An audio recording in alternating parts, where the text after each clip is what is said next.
Hi, I'm firearms attorney Gilbert Ambler, and I'm back today to talk about one of the states that I practice in, Pennsylvania, which seems to be courting or looking at or considering some new gun control laws. And unfortunately, this was not a video that I wanted to ever have to make. And hopefully, the things that are being proposed in Pennsylvania right now don't become law. And if you're not a Pennsylvania resident, you might not quite understand the unique dynamics of Pennsylvania, because Pennsylvania has often been described as Philadelphia on one side, Pittsburgh on the other side, and what might as well be Kentucky in the middle. And this is where I grew up, was in the middle of Pennsylvania, and these are some gun-loving folks in central Pennsylvania. And some of the laws that are being proposed right now in the Pennsylvania legislature are very concerning and are going to be very concerning to these folks. We're going to run through what these laws are, and I want to make it clear right now, this is just passed out of a House Judiciary Committee, these laws did. So this has not been considered by the full House yet, although almost undoubtedly the House of Representatives in Pennsylvania will probably pass these laws. If we have a hope of stopping these legislatively, it will have to be in the Pennsylvania Senate, because the Pennsylvania Senate is still Republican controlled. The House of Representatives, of course, Democrat controlled, very likely to pass these laws, and it is almost certain that if these laws made it to the governor's desk, they would be signed. So we're going to go through what the laws are, how they're currently drafted. Of course, as these bills move forwards, they could change, and so we want to keep an eye on them. But there are some very concerning things being proposed right now. As always, before we dive into the important things that we need to talk about today regarding what's going on in Pennsylvania, if you haven't hit that subscribe button, what are you waiting for? Hit subscribe, like, comment with your thoughts, and share with your friends. That way you and your friends can keep getting this important Second Amendment related content. Now, there's two laws that I'm going to discuss at the beginning, and we're not going to go into deep-seated analysis, not going to go really in depth with these two laws. The first is not going to be applicable to that many people, and really I think it's interesting because it highlights how when gun controllers make up gun control terms, they're not even consistent with what they're talking about. So one of the bills has been heralded by the House Judiciary Committee, which again passed it on party lines, as a ghost gun bill.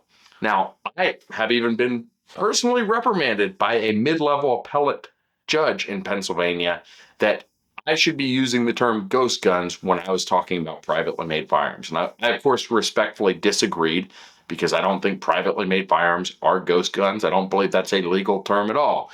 Nonetheless, they now have a new ghost gun bill, which is really not about privately made firearms in Pennsylvania, but the bill they're talking about right now is about undetectable firearms. So these would be firearms that did not have a major component made out of metal.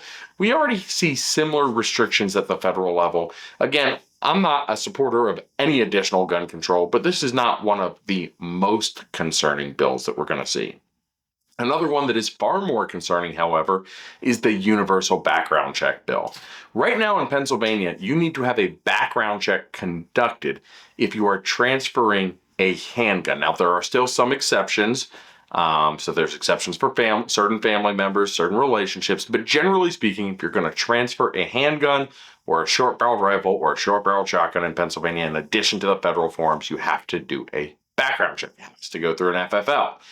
What they want to do right now is they want to add regular rifles and shotguns to that list. And of course, we know when they want registration, when they want background checks, they want registration, and ultimately they want registration in case they ever have the opportunity, and it might be 10 years, it might be 200 years, but eventually someone's going to want confiscation. And so obviously we would be opposed to adding that background check requirement for rifles and shotguns. Now I want to talk about the ones that are starting to really get concerning. The next one of these proposed House bills is the trigger activator ban, or the machine gun conversion device ban. And what this is purportedly targeted at is Glock switches. And we know why people are concerned with Glock switches. I get it. Police departments don't like them, etc. I mean, and I will say for the police officers that really hate Glock switches, I don't know that they're that much of an additional danger to police officers, because as far as I can tell, people utilizing Glock switches cannot hit what they're aiming at anyway. They're probably more of a danger to the general public and others in their community than they are to actual police officers. But that's besides the point. The problem I have with this machine gun conversion device is the way the law is currently drafted sweeps far too broadly. And what it does is it prohibits not just Glock switches, but it prohibits any device designed to accelerate the rate of fire of a semi-automatic firearm. And with that broad language, we get into risks as to whether, now it does say intended to accelerate the rate of fire of a semi-automatic firearm. What we get into is a lightened trigger, is a trigger job on a 1911. Is that a machine gun conversion device under this law? Certainly it would affect things like your forced reset triggers and your binary triggers and devices like that. But what about even a lightened trigger? And I don't think the legislature has adequately thought about this. And again, I think the law sweeps far too broadly. And then the big one that I want to talk about is the proposed red flag law. And I will start by pointing out some things that they have added into this red flag law that they are going to tout.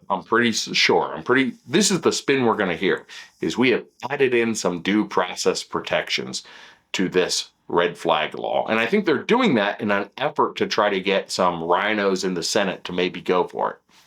First thing they're adding in, and this is a lot of other states that have red flag laws do not have this provision, is that if you cannot afford a lawyer, you would be eligible for a court-appointed lawyer. Now, I suppose if they're going to trample all over the rest of your rights, at least it's nice that they give you a lawyer. But I think the reason they're really including that provision is because they're hoping to attract some of those that would otherwise be opposed to the bill that might be close to the edge. The other thing they've done that not every red flag law from other states has done is they have included a provision that says if somebody intentionally, knowingly, or even recklessly provides false information in petitioning the court to issue a red flag order. So your ex-wife goes and makes up a lie and tells the court that you threatened her to get you red flagged. There would be a felony charge and she would be on the hook for your costs, including your attorney fees. So that is again, not that I support this bill in any way, shape, or form, but if they're going to pass it, that's a helpful additional protection. Now let's talk about the crappy parts of the proposed red flag bill.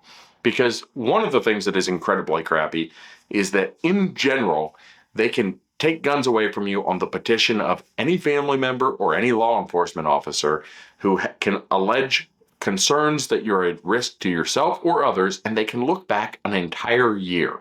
Meaning, if you made comments about wanting to harm yourself 11 and a half months ago, they could, when somebody decided they 11 and a half months later wanted to mess with you, they could run down, get a judge to sign off on it, and have a red flag order issued against you. Police would show up and confiscate your firearms.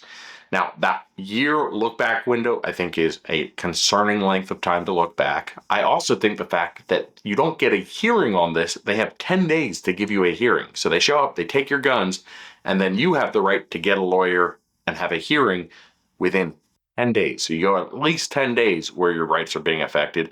And if a judge believes by a preponderance of the evidence, and this is significant because, again, in the criminal context, if they wanted to convict you of a crime, let's say they said you had threatened your ex-wife and then they wanted to charge you criminally for that, which they probably could do, they would have to prove it beyond a reasonable doubt. Here, it's just a preponderance of the evidence, essentially 51%, that the judge believes the petitioner, whoever's asking the court to issue this order, essentially 51% that the judge believes their story over yours. So that preponderance standard is a very, very concerningly low threshold. And if the order is issued, it is for at least 3 months and up to 1 year, and then it can even be extended after 1 year. So as I said, I think they build in a couple of things that maybe are, if you're going to have red flag laws, I guess they're positive to make sure that people have the right to counsel. But on the back end, they do this horrible stuff where they have a preponderance of evidence standard, which is a very low standard. And essentially a judge has to say, Yeah, I kind of believe the person who's making these allegations more than I believe you. Sorry, you lose your guns for a year. And that is a very scary thought. And at least as far as I'm concerned, has a huge potential to be misused and abused and to cause very, very catastrophic harm in Pennsylvania. So, none of these laws, the good news is none of these laws have currently actually passed the legislature. They will probably pass the House, but there is certainly a reasonable likelihood that they could be stopped in the Senate. And if you live in Pennsylvania, you should be involved. You should be calling your legislators and letting them know that you oppose all forms of gun control. If you enjoyed this content, go ahead, hit like, hit subscribe. Until next time.